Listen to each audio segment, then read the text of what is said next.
সাল্লাল্লাহু আলাইহি ওয়াসাল্লাম কি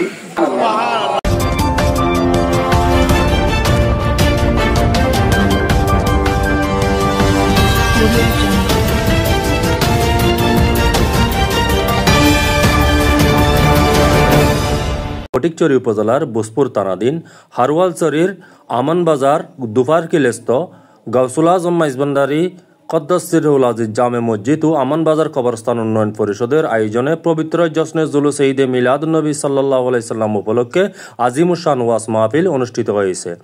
এতে প্রধান অতিথি হিসেবে উপস্থিত ছিলেন বিশিষ্ট মাইজভান্ডারী গবেষক ও লেখক, মাইজভান্ডারী গৌসিয়া হক কমিটি বাংলাদেশ কেন্দ্রীয় কমিটির সিনিয়র সদস্য আশেকানে হক ভান্ডারী শুকরে মাওলা মঞ্জিল ও মাইজভান্ডারী আদর্শবাহী ছাত্র সংগঠন জ্যোতি ফোরামের প্রধান উপদেষ্টা জনাব মোহাম্মদ শাহিদ আলী চৌধুরী মাইজভান্ডারী মাদ্দাজিল্লাহুল আলী।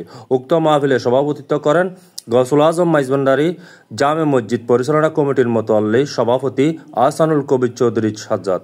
প্রধান ওয়াইএস হিসেবে তকরির করেন শাহ হযরত সৈয়দ জিয়াউল হক মাইজভান্ডারী ইসলামী একাডেমির প্রধান শিক্ষক মাওলানা মোহাম্মদ রবিউল হক। অত্র জামে মসজিদের ইমাম মাওলানা আবুল কালাম আজাদ। এই সময় এতে উপস্থিত ছিলেন জামে মসজিদ পরিচালনা কমিটির মোতাল্লি উপদেষ্টা মোহাম্মদ হুমায়ুন কবির চৌধুরী রাশেদ, মসজিদ পরিচালনা কমিটির সাধারণ সম্পাদক মোহাম্মদ রিফান উদ্দিন রাজু, মোহাম্মদ উমর ফারুক, এহসান, ইঞ্জিনিয়ার মোহাম্মদ ইব্রাহিম, রাজ, সাংবাদিক মোহাম্মদ নেজাম, সাংবাদিক সাইফুল নাইম, মোখলেস, হারুন, নাসির, জেহাদ, ফালাস, অবি, আব্দুস সাত্তার, শামসুল আলম, নুরুল আলম সহ গাউসুল আজম মাইজভান্ডারী জামে মসজিদ পরিচালনা কমিটি ও আমানবাজার কবরস্থান উন্নয়ন পরিষদের সকল পদের কর্মকর্তা সদস্য অত্র এলাকার ধর্মপ্রাণ মুসল্লিবৃন্দ। রাসূলুল্লাহ সাল্লাল্লাহু আলাইহি ওয়াসাল্লাম শানের কোনো তুলনা আছে?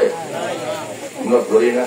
জলওয়াগার হো মিম হেও মিম দাল জলওয়াগার হো বেন নসির ও বেন নসল।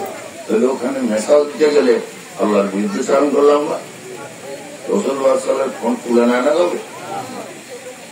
আমার সাল্লাহ খাইলে রহমতুল লিল আলামিন, তিনি সমগ্র সৃষ্টি জগতে রহমত স্বরূপ এসেছেন।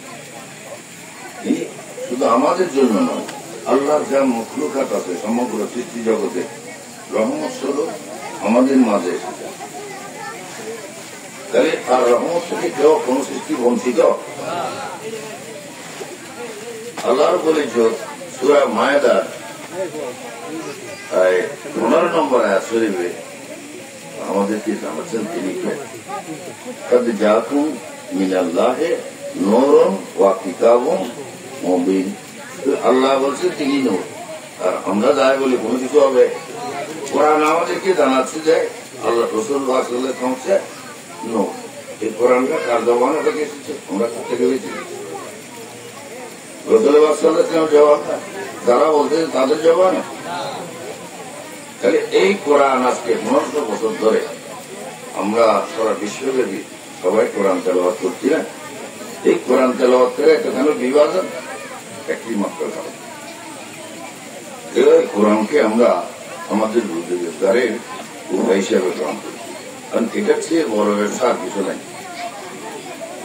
আর কেউ এই কোরআনকে নিজের জীবনের উৎসর্গতার মধ্যে আল্লাহর ভালোবাসাতে বিলীন হয়ে সৃষ্টির ভালোবাসায় নিজেকে উৎসর্গ করছেন, তারা আছেন উনি যে বলছেন আল্লাহ। আল্লাহর ভালোবাসা যার কাছে আছে সেই মর্যাদা কতটুকু তিনি পৌঁছাতে এই দেহের মধ্যে আমার নামটা স্মরণ আসছে না। আল্লাহর নবীর মর্যাদাটা দেখতে গিয়ে হঠাৎ তিনি আওয়াজ শুনতে পাচ্ছেন এই মুজিব প্রতিষ্ঠার জন্য যে পরিশ্রম করেছেন তারা যাতে এই মুজিব পরিপূর্ণ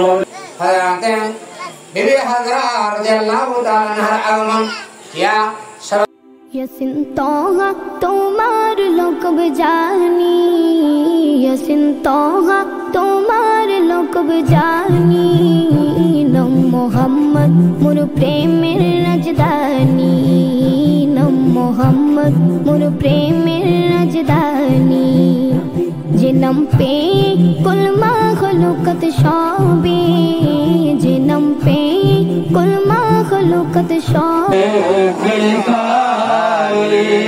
তুমি হো সাথে কান্দারে, তুমি হো